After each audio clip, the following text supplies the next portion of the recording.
Hello, welcome to the Wildline Podcast. I'm your host, Dan. This is a podcast about movies and how much money they make at the box office.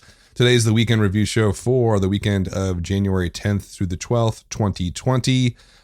Usual sort of walkthrough here of the top 10 at the box office. A lot of new wide releases. 1917, Just Mercy, Like a Boss, not Little Women, Underwater.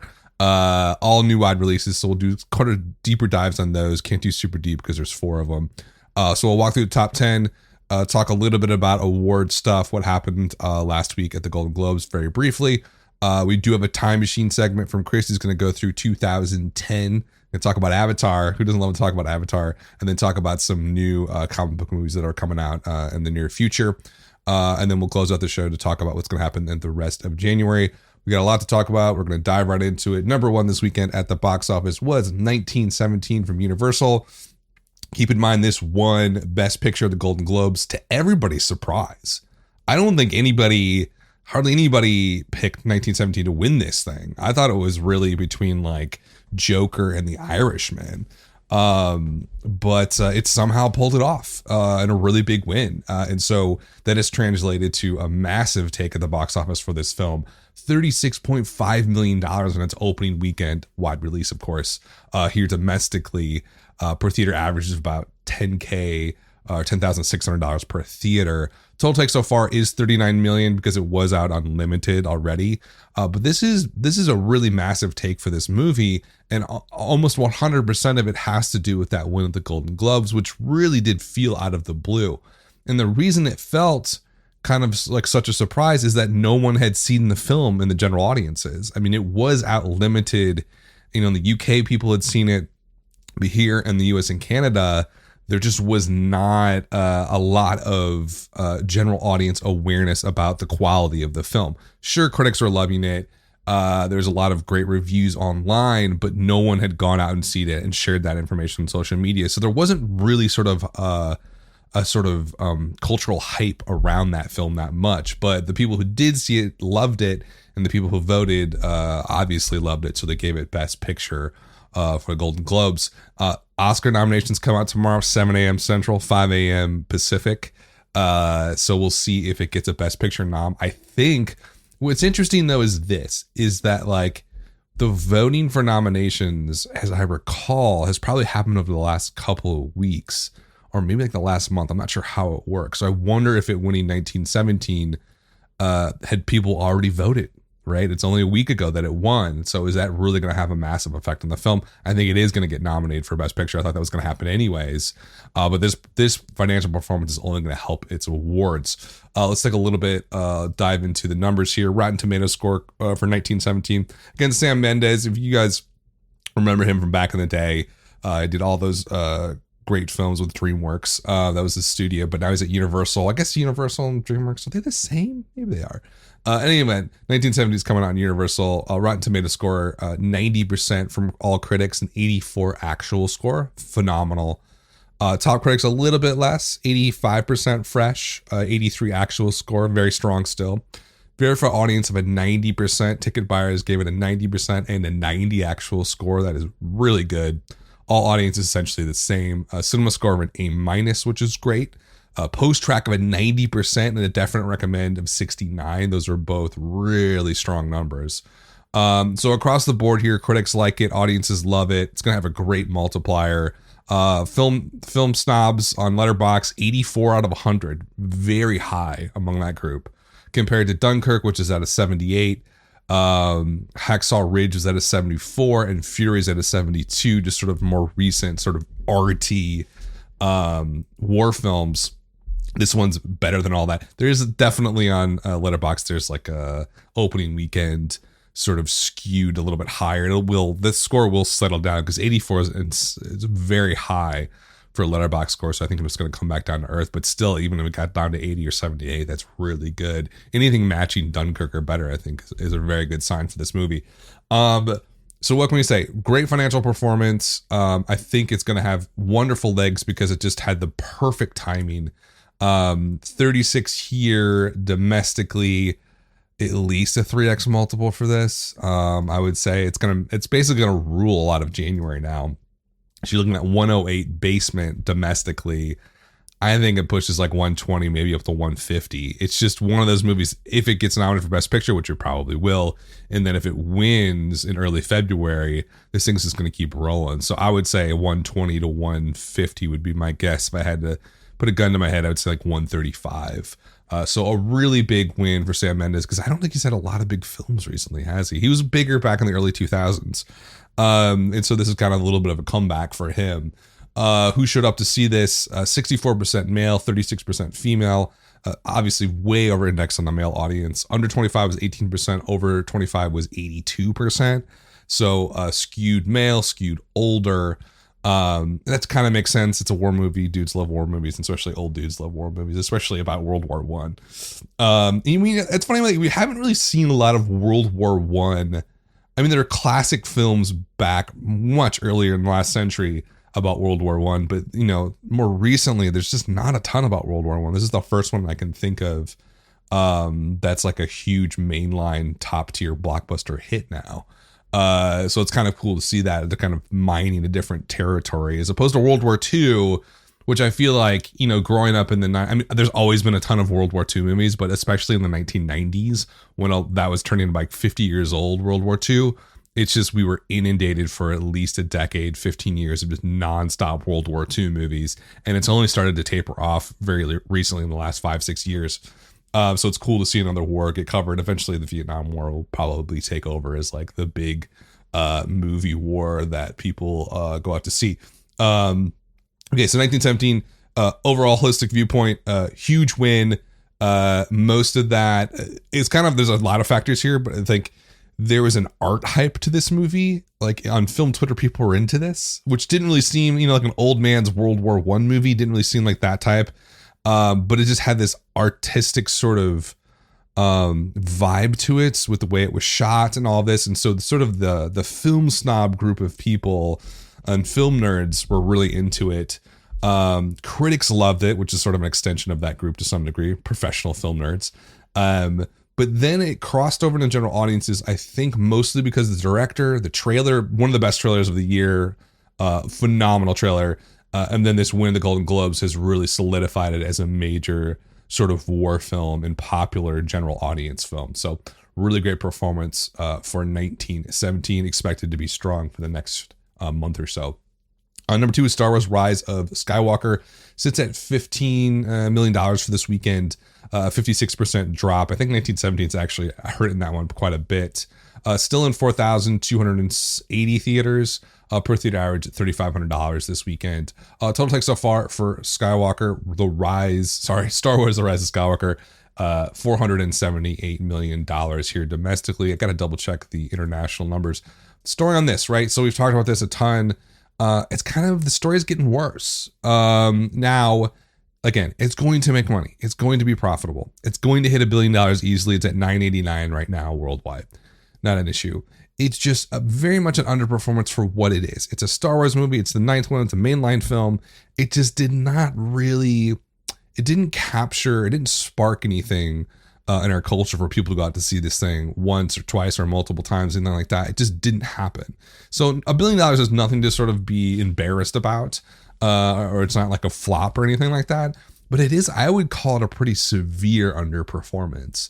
Now, within the context of Solo, Rogue One, and Last Jedi, maybe it doesn't really feel like it's that much of an underperformance. But if you just put on paper, this is the 9th Star Wars movie, it's the real deal, it's J.J. Abrams, like this is supposed to be a mainline movie. It just, something happened with the brand. It became too much of a cultural sort of friction point between people that people didn't want to go see it. It just felt like there's just this vibe of toxicity hanging around this film, which is so unfortunate because it's just a Star Wars movie. There's nothing like really that crazy going on in these films. It's just like people chose that as their hill to die on for some reason, and it's just been going back and forth. And so I think that really tarnished the brand a lot. And I don't think Force Awakens is good. Definitely a nostalgic high. I saw it 3 times in the theater. I really enjoyed it. Looking back on it, do I ever want to see it again? Not really, because it just felt like a retread of New Hope. Last Jedi I've seen a couple times. I just don't like it. I don't like it. It just doesn't connect with me at all.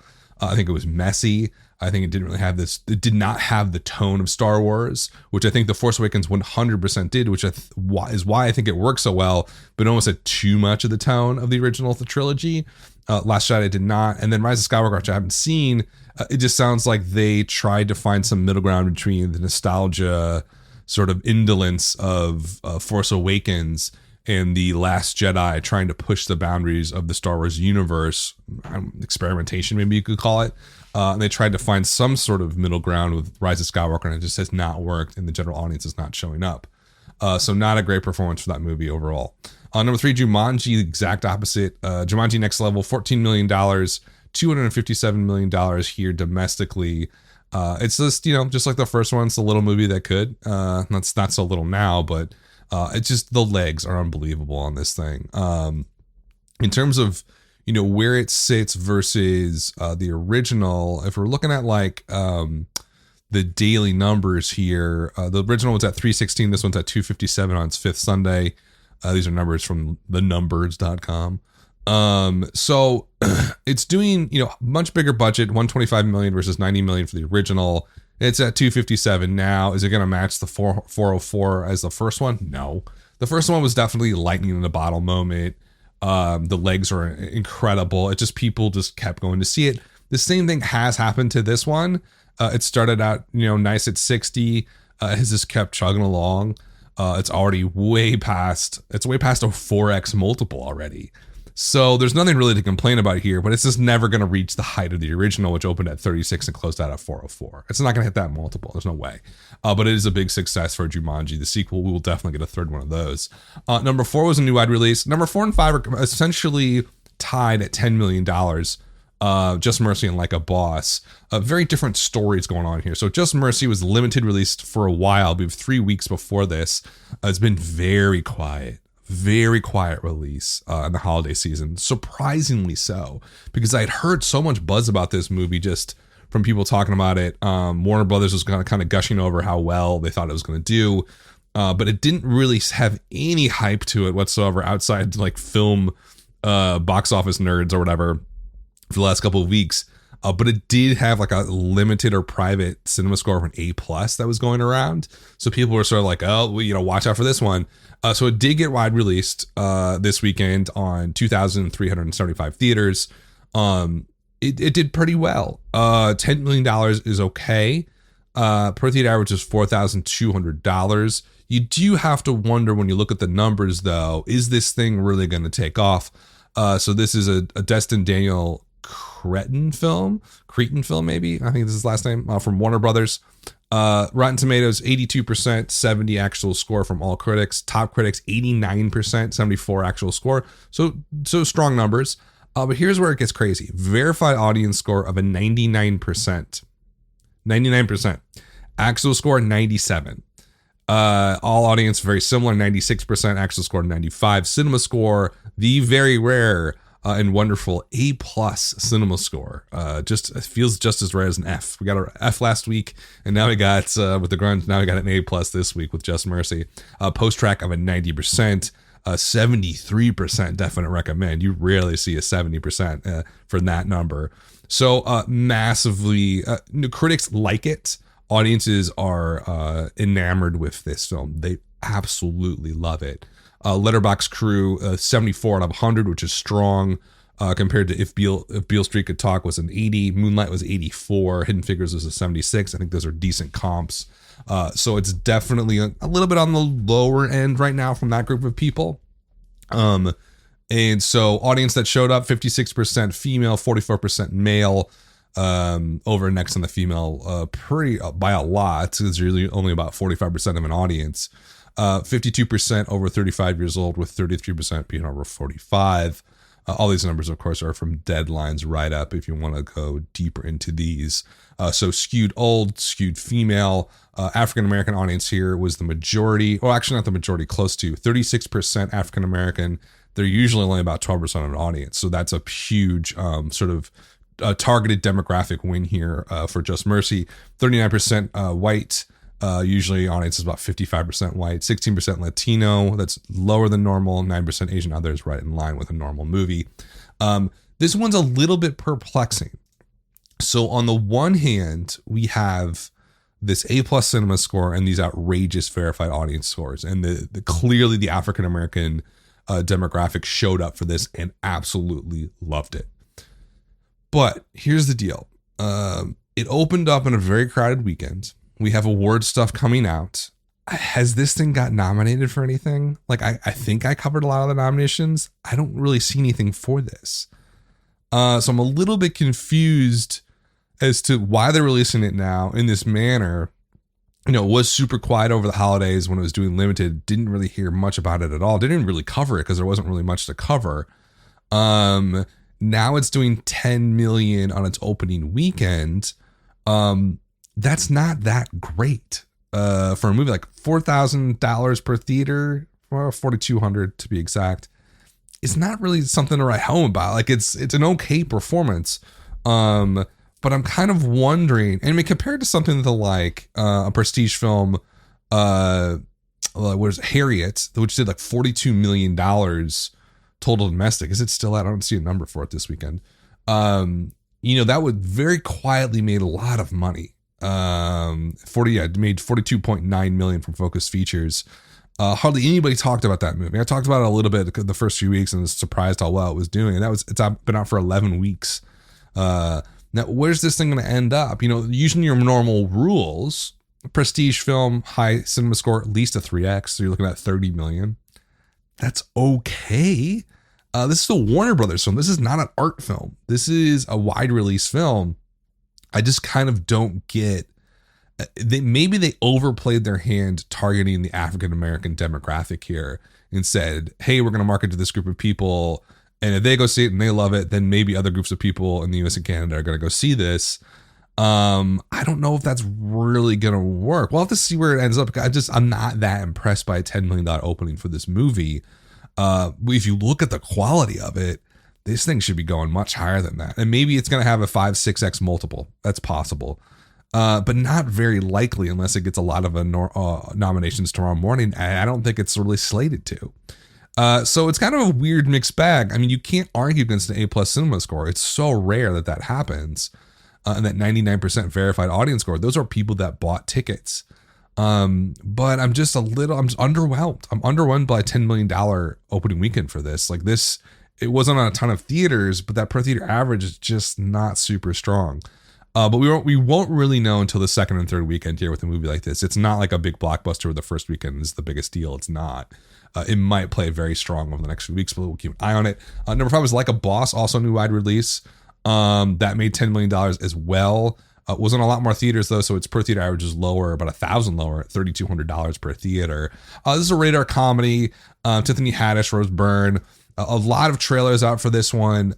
It just didn't seem like a great movie. Deadline talks about how test screenings were good, but then you look at these numbers. It's very strange that there's no verified audience score for this film.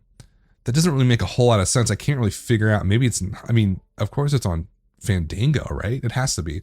So I can't figure out why there's nothing getting reported. I'll double check before we end the show to see if it's up though. But there's no verified audience score. Critic score for 21%, 42 actual score. Terrible. Top critics even worse, 5% fresh. Are you fucking kidding me?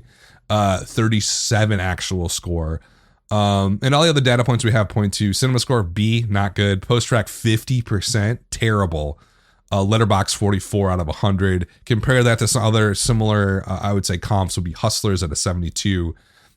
Simple Favor at a 66 score in Letterbox, and Girls Trip I think is a really good direct comparison at 64% or 64 score in Letterbox. So the huge quality problem here. Audience was 60% female, 40% male. Makes sense. Way over indexed in female audience. Under 25 was 25%. Over 65, sorry, over 25 was 65%. Right in line with a normal average film there. No real call outs with the age groups. White people repped 45%. African Americans were 25%. Big over index in African Americans. 20% Latino, right in line. 5% Asian other, a little bit lower than your average film. This is from Miguel Arteta, I believe. Paramount Pictures released this one. Okay, so what's the story on this? Deadline goes into a pretty interesting write-up about how social media wasn't great, and it's really a mixed bag on the write-up because they talk about how the test screenings were great, and then the Paramount studio head has some ridiculous quote about the movie that doesn't make any sense, about how going to see it in the theater is wonderful, blah blah blah blah. Check out their write-up if you want to see that quote. I'm not going to read it. I think we have a problem here in terms of, one, rated R comedies in general are a tough sell in the movie theaters now, and they may always be. And I hate to say that, but like the industry is changing, the market is changing dramatically for seeing movies in theaters. Obviously, everything's going towards the top, the Batmans, the comic book movies. Those are all still definitely theater movies. Comedies, they're tough. And this has sort of been talked about a lot, but just to recap the major issues there, is as the box office became much more global, and so you had to release a single product, let's say Captain Marvel, and you had to release it in, let's say 250 different countries. You really needed something that's going to play broadly to a wide variety of peoples and cultures, right? Because what's action in China versus what's action in Brazil versus Russia versus Egypt, can be pretty similar. Things blow up. There's something happening. It's a fairly universal sort of genre, but comedy's not at all. Comedy is so cultural. It's so linguistic that it does not necessarily translate. Something that's funny in Cleveland may not be funny in Vancouver, BC. It's it can be a totally different culture. It's that sort of specific, let alone trying to play something in Omaha versus, Warsaw, Poland. Like, it's just, you would have to do both in this sort of global market, and comedies just doesn't work that well. That's one major factor why rated R comedies are not doing well. Streaming is another huge factor.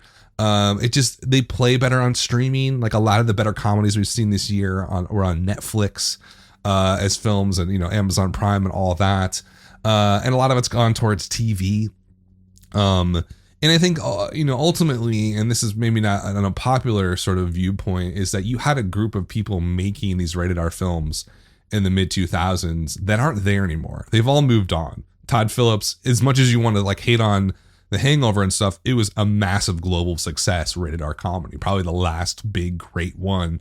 That was 11 years ago. And so those people, and he was also involved obviously with Old School, and then you have the Judd Apatow sort of guys doing it, and that whole group of actors, they had their time, like a decade, not even, maybe like 6 years. 2003 to 2009 was the height of the rated R comedy, and now it's just faded. And maybe it'll come back eventually, maybe it won't. Maybe it'll all go to streaming, but it's just a tough sell right now. And I think Like a Boss, just despite the fact that like cinema score of B is not the end of the world, Post Dragon 50% is not good. Critics didn't like it, but critics are always super hard on comedies anyway. You can't really trust them. One of my favorite critics hates Superbad. I'm like, how do you hate basically a perfect comedy? So you can't trust critics on comedies. Same thing with horror movies for the most part. It's just, there's not an appetite for these movies to go out and pay $15 to see this. This is a movie that people want to see, but they want to see it on Netflix. They want to see it on HBO Now. They want to see it on Amazon Prime. Late Night is another good example. I thought a good movie, but just did not have a place in a multiplex at all. There's just no place to pay $15 to see that in the theater. There's no reason to. And so I think Like a Boss is sort of a casualty of that dramatic shift in the industry, unfortunately. There's a lot bigger things than just that film that are causing it to fail. Okay, so that was Like a Boss at number 5, $10 million. Little Women holding on here, $7.6 million in the 6 spots. Did what, $74 million so far, 7.6 this weekend. Huge win, doing very well, low drop. Hopefully it might be able to leg it out to 100, probably. Greta Gerwig is just awesome. She's fantastic. I hear it's a wonderful movie. And this is the breakout we all thought it was going to be, and it did break out. Next, number 7, Underwater. 20th Century Fox, the studio that no longer exists, is now owned by Disney. $7 million this weekend, massive flop. So the production budget on this one was slated at $50 million, but everybody in the industry is saying it's about $80 million, if not higher. This is, what happened with this? There's a lot of things to talk about this. I don't want to sort of rant about it. Let's get the numbers out of the way really quickly. Rotten Tomatoes score, 53% fresh or unfresh, rotten from critics, 51 actual score. Top critics with a 50% fresh, 43 actual score. Verified audience score is terrible at 63%. All audience at 62%. Scores were 70-71. Cinema score of a C, awful. Post-track 40%, terrible. 35% definite recommend, which is trash. Letterboxd at a 58. Compared to other sci-fi movies, Ad Astra was at a 72. Annihilation was at a 72. Life, a terrible movie, it was at a 60, and I think it sort of falls right in line with that movie Life, which, do you remember Life? Ask yourself, do you remember the movie Life that came out? No, you don't. Ryan Reynolds and Jake Gyllenhaal, awful film. So Kristen Stewart, TJ Miller. Kristen Stewart, I think, is the A-lister essentially on this one, top of the poster. You could tell from the trailer, there are two big things you could tell. One, dumped in mid-January, early to mid-January, not a good sign. Two, the trailer was terrible. It looked stupid. It looked like if you're over the age of 25, you've seen this movie 1,000 times. You've seen Alien, you've seen Aliens, you've seen Abyss, you've seen all of these films. How is it different? It just, like, there was nothing on here that seemed like it made any sense to make this movie for $80 million. Now, keep in mind, it looks kind of beautiful. Like, it looks well done. It just, where's the story? Where's the hook? Why am I going to go pay $15 to go see this in the theater opening weekend? There was nothing there to get me, anybody, to go out and see this thing, which is why it's failing. And it's bad for, like, TJ Miller is an interesting actor. He's kind of up and down in his personal life. I don't really want to judge him for that, but he does have a screen presence. Kristen Stewart's a wonderful actress. One of the better actors we have. She's been so good in a lot of those art films that have been on, like Personal Shopper. And she's been great ever since Twilight. I mean, she was good in Twilight, but Twilight's Twilight, so you can't really fault her for that. So you had the actors there, you had the studio backing. Does Disney dump this in January, or was it 20th Century Fox people? I don't know. This seems more like a March-April release to me, or like an October release. Maybe a dump it in September, but $7 million, it'll be lucky to leg it out to 14, maybe. Yeah, that's pretty low. So maybe like 14 to 20.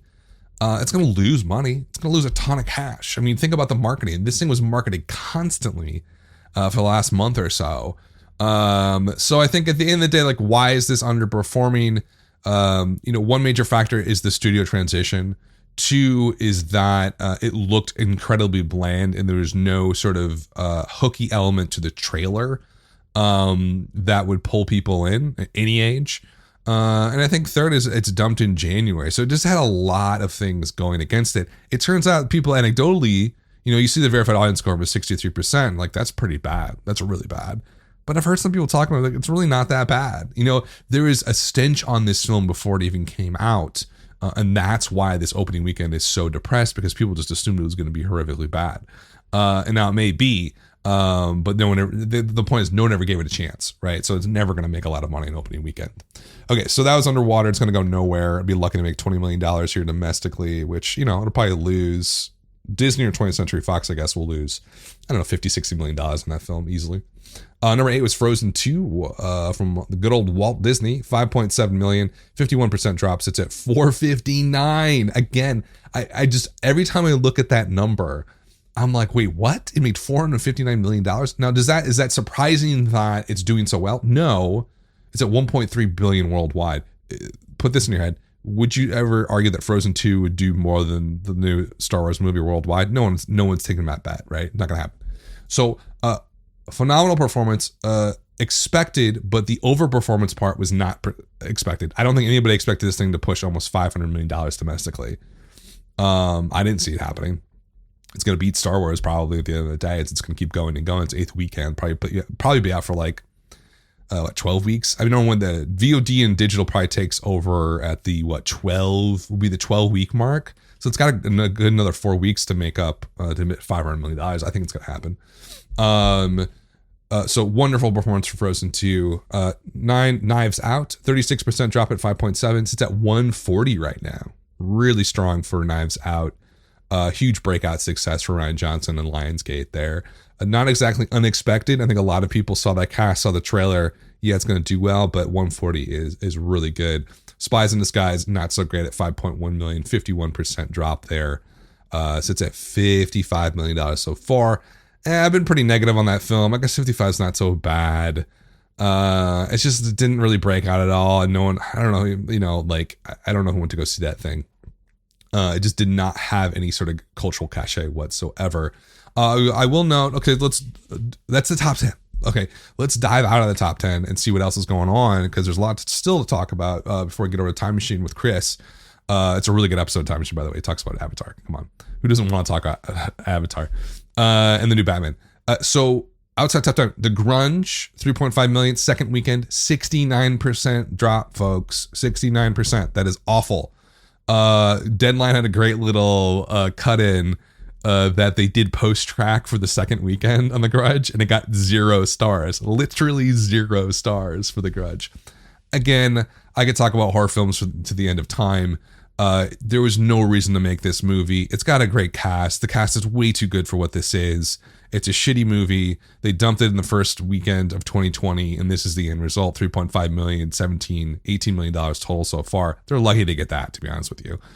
Because it just shouldn't probably never been released. Should just like thrown the movie out essentially and said, we'll try next time. There's no need to do another Grunge. So Uncut Gems still sticking around, folks. $43 million, $44 million. I do think it is going to pass Lady Bird. That's a huge moment for A24. That now this is the moment that A24 becomes that little indie New York studio that they're the real deal now. A24 is the real deal. Now, sure, they had Moonlight win Best Picture, 2017? So that was probably the sign that they weren't just this little indie studio anymore. But I think now they are transitioning they're inching their way towards a mid-tier studio, which is so cool to see. Because I remember when Leon launched too, they also had a big win this year with Parasite. And it's cool to see them slowly work their way up the chain. And they're going to be nipping at the heels of Lionsgate and Paramount before you know it, which sounds crazy, but I do believe that. Bombshell is also out. This one I talked about last weekend. It's bizarre. It's just not doing well. $28 million total. It should have made triple that easily for who's in this movie. Lionsgate just fucked it up. I think the quality wasn't phenomenal. Nobody's seen this movie. I don't know a single person that has seen the movie Bombshell. And I know people that see everything, and no one's seen it. So not a good sign for that one. Just an awards flop, essentially. We'll see if it gets anything tomorrow when the Oscar nominations come out. Parasite, $25 million. I just don't know how Parasite is doing. I mean, Parasite is a wonderful film. I think everybody in America should see Parasite. I thought it was just awesome. To me, it's like a real good genre piece that just happens to be from South Korea, whatever. You can read subtitles. It is phenomenal. But this run is even more crazy that it's making $25 million of a film like that. Just fantastic. Ford vs. Ferrari at 111. Cats did lose 2,000 theaters, so we're not gonna be able to talk about Cats much anymore. It's in its fourth weekend. I feel like it's been out for 100 years. $663 per theater this weekend. $26 million total for Cats. That's all it's gonna make. It won't make $30 million. Disaster of disasters, over $100 million loss for Universal. Conceptual problem, right? It wasn't a marketing, it was the whole entire concept. Anything else to talk about? Hidden Life made $1.5 million. Any Terry Malick fans out there?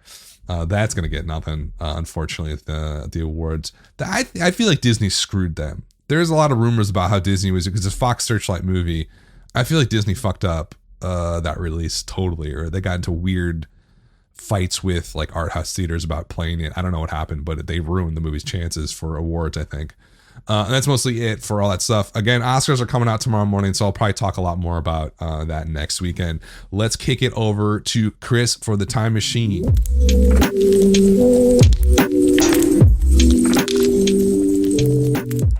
Welcome to the Wildline Time Machine. My name's Chris. This is your look at the past and future of the American box office. North American, I suppose. Dan on the Wildline General podcast mentioned a while back that we should make sure we remember that the domestic numbers that we always talk about here on the Wildline refer to both Canada and America. So yeah, you're right, Dan. Sorry. I'll start being a little more specific. We're going to take a look back at 2010, 10 years ago. Yeah, that's now 10 years ago, with the new year being 2020. And I don't really want to talk about this weekend, but I'm going to, because I think I should sometimes force myself to do things I don't want to do. Number one at the box office on the second weekend of 2010 was, Avatar. Remember that movie? There's 4 more of those coming out soon. And yeah, what a weird movie to capture the zeitgeist of 2010. There were some released conceptual photos for the upcoming Avatar 2, supposedly to be released in 2021. I feel like we keep saying that James Cameron's going to come up with a new Avatar next December for the past 7 years, and it still hasn't happened, and he keeps adding on more sequels. I don't know. I think the guy's lost his marbles. And there was a great tweet about how the concept photos for the new Avatar very much resemble PC gaming of the early 2000s, and I can't disagree with that. But this movie was in its 4th week of release in January of 2010 and made $50 million, and that would end up with a final number of $749 million domestic. That's insane. How did this movie do this? How did this movie become as big as basically Endgame as we're seeing in 2019, 2020? And it still mystifies me, because it's, the first problem is it's not a good movie.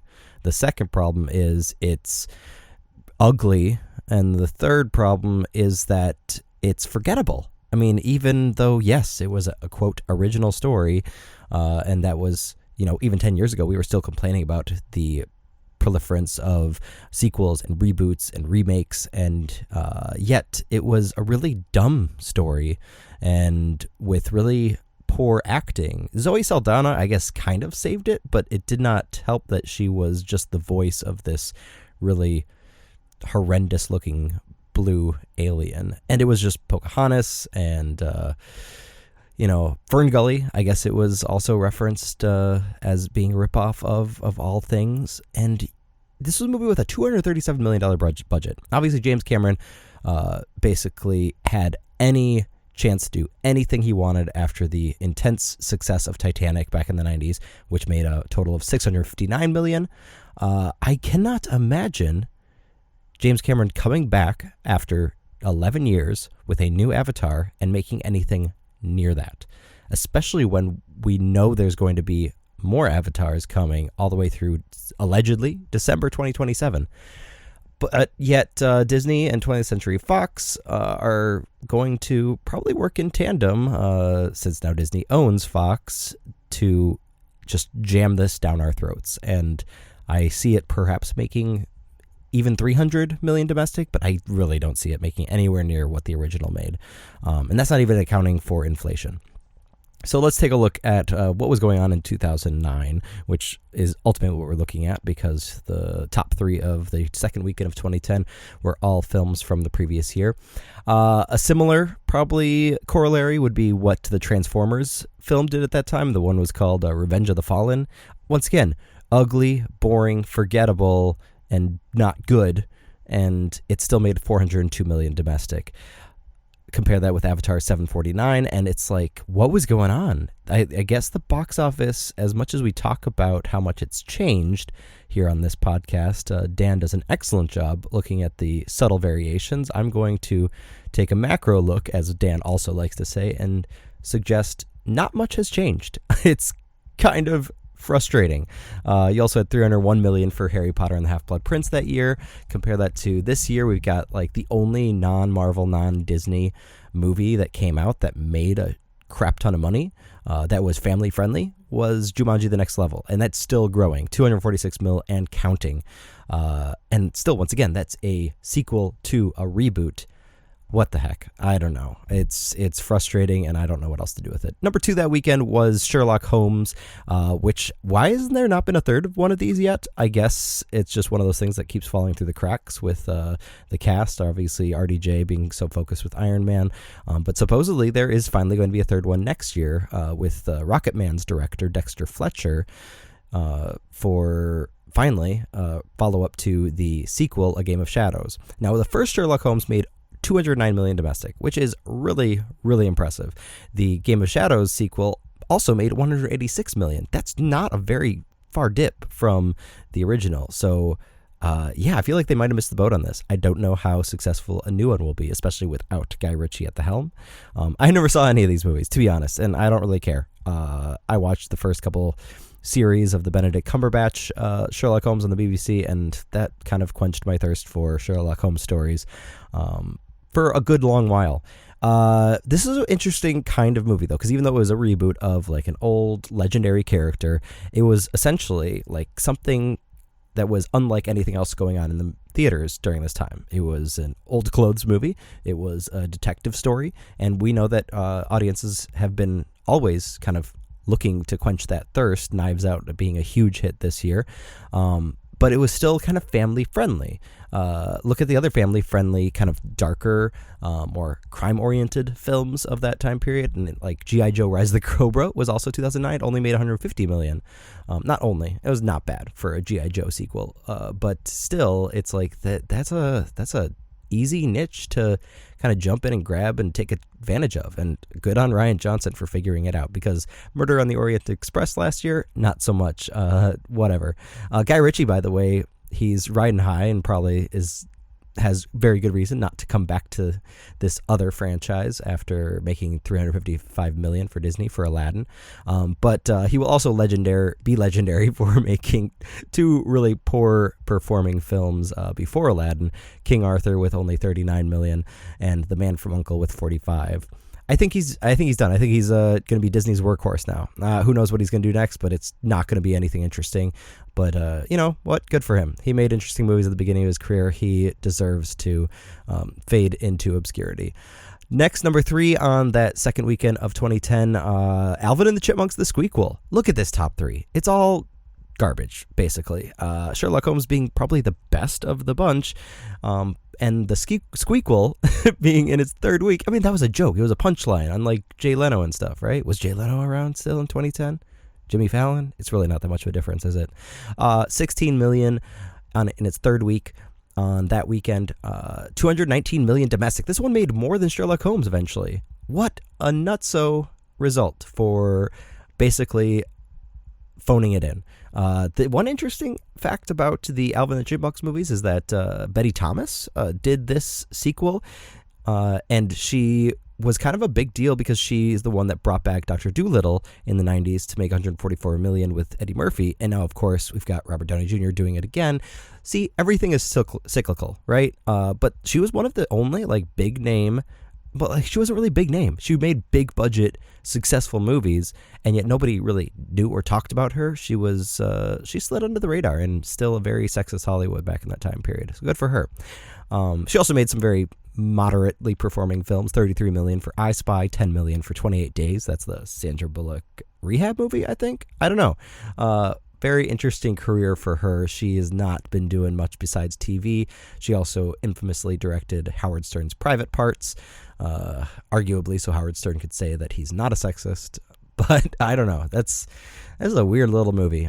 Compare that to the other movies of 2009 that were animated / very family oriented. $293 million for Up. Alvin and the Chipmunks: The Squeakquel only made like $70 million less than Up, one of the best Pixar movies of all time. But that was also a weird year. You had $198 million for Monsters vs. Aliens and $196 million for Ice Age: Dawn of the Dinosaurs. But once again, where are the original movies in the animated or very family-friendly genre nowadays? It's all Disney. The only animated very family-friendly film of 2019 that wasn't Disney was How to Train Your Dragon: The Hidden World, which made $160 million. That's, once again, not counting inflation, $50 million less than what the Squeakquel made. I think Dan's right. Disney's trying to save the ship, but even that is not doing much, especially on the quality front. Let's take a look into the future. There's one interesting small movie I want to talk about before I talk about and sell my soul to the big budget superhero franchises. It's a movie called Jungle Land that got in the news this week because Lionsgate bought it. It is a movie from this year, but hopefully we'll get a at least small, maybe even platform release this year. a film that is here's the log line for it. It's not super exciting, but it's enough to make me think that it could be pretty affecting. A reluctant bare knuckle boxer and his older brother and manager rack up a debt that they can't repay and are forced to take on another bout. One more thrill, right? One more job before retirement. But here's the thing that caught my eye about this movie. It's directed by Max Winkler, the son of Henry Winkler, and he's a guy that is just like a perfect example of nepotism in the industry. He made a small movie called Flower in 2017 that I don't even remember hearing about. It made $328K on a $500K budget, and yet he's still coming back and he's making a movie with Charlie Hunnam, and it's getting like awards festival buzz for 2020. I don't know. So he's mostly directed TV, like episodes of New Girl. He played the young Barry Zuckerhorn in the flashbacks on Arrested Development, which is awesome. But he had this movie made through Scott Free Productions, Ridley Scott's studio, and Ridley Scott hasn't really had a big hit in a while. Like his Alien movies continue to make decent returns, but Lionsgate is starting to figure out how to pick movies to distribute. They're not just becoming kind of a low-key production studio.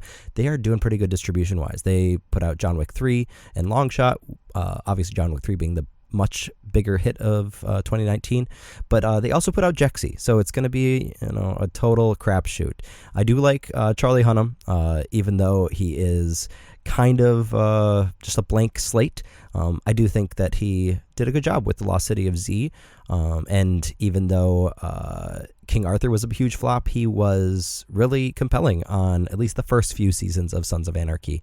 I think people are trying to make him too much of a movie star than he should be, but I think these smaller movies is where he shines more. It also co-stars Jack O'Connell, who had supposedly an interesting turn in Seaberg this past year. So I don't know, keep an eye out on this movie. It won't make a ton of money. Maybe it won't even make any, but it will at least be perhaps something to consider when we get into maybe the Independent Spirit Awards, Gotham Awards later this year. Okay, so let's talk about the superheroes. There's been a bunch of news about both the DC and MCU. Coming up, we've got the Batman next year. I can't believe I haven't talked about it on this segment of the podcast yet, but Robert Pattinson, obviously, as the titular hero. Zoe Kravitz as Catwoman. I'm into it. Just like, I got to be honest, I was very skeptical at first. I still haven't seen Joker, and I really don't care. And maybe I won't see Joker maybe I will never see it. I don't know. But this one seems way less problematic, and Matt Reeves does a really solid job on those newer Planet of the Apes movies, and I think this one's going to hit it out of the park. I think I'm going to make a bold prediction here. MCU is going to start waning, and DCEU is going to continue to explode. And this is coming from somebody that was like total Marvel boy growing up, but I also was very heavily indebted to the Batman series for a long time, perhaps for too long for an adult male, but nonetheless, I think they're going to try something interesting here. So I think that if you take into consideration the idea of like completely forgetting about everything that came before it, Justice League with a horrendous end total of $229 million. Compare that to $335 for Aquaman. There was a ton for Wonder Woman, $334 million for Joker. They could be doing a smart thing by kind of very subtly and slowly reconsidering all the characters in the DCEU. And Pattinson made a huge turn with The Lighthouse this year. It only made $10 million, but for a small release, not too bad. And Zoe Kravitz, I think she could be a movie star. She's really good on Big Little Lies on HBO, and she has started showing her chops with movies like Fantastic Beasts series, and I'd like to see it. The log line for this one is a classic detective story. Like I said, this is a niche that I think a lot of people will go for, and it's smart to pair with the superhero genre. When people start dying in strange ways, Batman must go deep into the dark world of Gotham to find clues and solve the mystery. Whatever, not that big of a log line, but still enough to, I think, just grab a new audience. Let's also talk about Doctor Strange in the Multiverse of Madness. This was probably the biggest story in the film development world this week because director Scott Derrickson, who famously made $232 million for Doctor Strange, a movie that arguably nobody was excited about, including MCU stans, dropped out. He parted ways with Marvel due to creative differences, hasn't made much of a statement other than that, but this is a guy that basically Marvel picked up for his known ability to create horrific universes in his movies. He hasn't made anything amazingly good. He made Exorcism of Emily Rose and Sinister, 2 movies that are not great, but still made a decent dent at the box office for a genre pick. And of course, he was attempted to be given a big movie with the remake of The Day the Earth Stood Still. That only made $79 million, but still, like, he's got a voice, and I think he knows what he wanted with this movie, and it got a lot of people excited that MCU was going to start breaking out of its shell a little more. It's ironic that Ragnarok was one of the biggest MCU films and one of the most critically lauded, and now MCU is kind of pulling back on this idea of giving auteurs control. And obviously that famously happened with Edgar Wright dropping out of Ant-Man, but they still made tons of movies with both of those movies, or tons of money with both of those movies.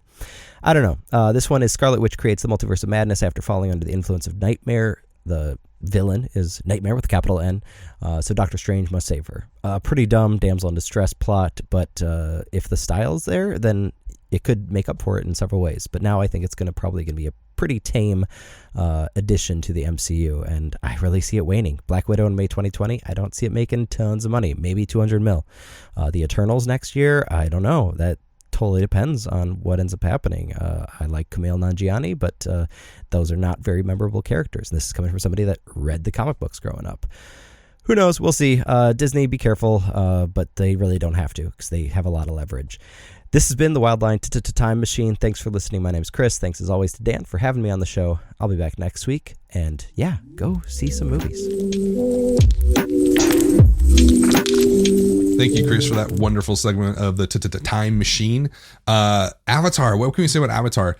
I got to say something just because that was like the biggest movie ever when it came out. It was this huge cultural moment and phenomenon. It's a terrible movie. And like Chris said, nobody remembers that movie. No one has like good memories of Avatar. We all saw it. Everybody who's listening to this saw that movie. You probably saw it in 3D in the theater. It was the moment 3D came back. Who knows why? Movie theaters were losing money and revenue, so they had to find scrambling for ways outside of making leather seats that are reclinable. Like, let's do 3D and up the ticket prices by 40%. So that worked for like 2 years, and then things came back down to earth. But Avatar is just, he's making the new ones. They're going to be terrible. Are they going to do well, though, financially? I think there's a good chance they're going to do well. James Cameron is just one of those guys who, he's super smug. We all know this. He's kind of a jerk. He's not kind of a jerk. He is a jerk. He comes across, he has like a messiah complex, and we all hate him for that, obviously, because no one likes people like that. But he is one of the most gifted filmmakers and producers we've ever seen, by far. And so, Avatar was proof that like he could get people hyped up and give them something that they wanted. I think he's going to do something similar for Avatar 2. Is it going to do well? I don't know. I think it's going to do well. I think it's going to, it's not going to flop or anything like that, but I think it could push $400 million Avatar 2 domestically. But that's not even, it's not a domestic product. It's an international product. It's more meant for the non-domestic market than it is for the US and Canada. So I think, he wants to make another $2.7 billion. That's not going to happen, but I could see it crossing like 1.5 billion. Maybe 2 billion if it's pretty good. So I do think the Avatar movies are going to be successful. Now the other sequel is going to be successful. No, I think we're going to get 2, and like James Cameron's just going to quit. He's going to be like, I'm done. Or maybe he's going to keep trying going. But like if you do Avatar 3, it's just, I think that's when it flops, because then like there's no way it's going to be good. The MCU stuff is interesting. DCEU, that's a bold prediction by Chris that DCEU is going to sort of be ascendant, and MCU is going to sort of maybe lose a little bit of ground to it, and maybe not be the top comic book movie cinematic universe moving forward. I could see that happening. What goes up must come down. Things always change. MCU, they just canceled some TV series, the Hawkeye TV series. There's been a lot of weird, and the Doctor Strange, of course, director situation. There's been a lot of weird stuff going on in MCU. I think my guess is that, and like I've been predicting the death of comic book movies since like 2004, so don't listen to me. But the one thing that I know is a golden truth about things always changing is that after Endgame, you kind of have to wonder what's going to happen. Endgame was just, it's the biggest movie essentially, not domestically of all time, but worldwide all time. Biggest opening weekend by over $100 million just domestically here. it was a pinnacle of the movie theater industry in some sense. And so where does the narrative go from there? A lot of the actors are leaving. I think that's a pretty good read that DCEU, especially with the Batman movie, is going to be. I know the Batman movie is going to be phenomenal. I can tell you that right now. It's going to be so good. And I think the DCU crowd's going to have, or at least that cinematic universe, with the Joker doing so well, and then Wonder Woman 1984. Wonder Woman 1984 is the number one hyped movie right now of 2020. People are losing their minds about it. I don't get it, but whatever. So I do think that's a good possibility that MCU might lose a lot of its lead to DC over the next 5-6 years. Now, neither of them are going to go away. Like, the comic book movies are here to stay. I've sort of resigned myself to that fact. But as long as they keep pushing the envelope like Logan and Joker, I'm cool with it. As long as they keep changing it up, don't release another Fantastic Four. Okay, awesome segment. Let's talk about, close out the show here real quick. Talking about what is going to happen at the box office over the next couple of weeks here. Okay, what are we on? We're on the 12th now of January. Let's see what we have coming out here over the next few weeks. It is a jam-packed January, isn't it? I mean, we had 4 new wide releases this weekend. Next week we have 3. First big technical blockbuster. 1917 now is a blockbuster, I would say. But that wasn't expected to happen necessarily. We have Bad Boys for Life coming out January 17th. That should be interesting. No clue on that. Couldn't tell you. I haven't read tracking on it, but like, I don't know, maybe like 40 million, 50 million on that. Closes out at like breaks 100 easily. That would be my guess. I have been underwhelmed by the trailers. I wasn't a huge fan of the originals either. So I don't know if I'm the audience, but I think it's going to do okay. I don't think it's going to break out massively. Doolittle, I think, is going to flop for the most part. That's been expected.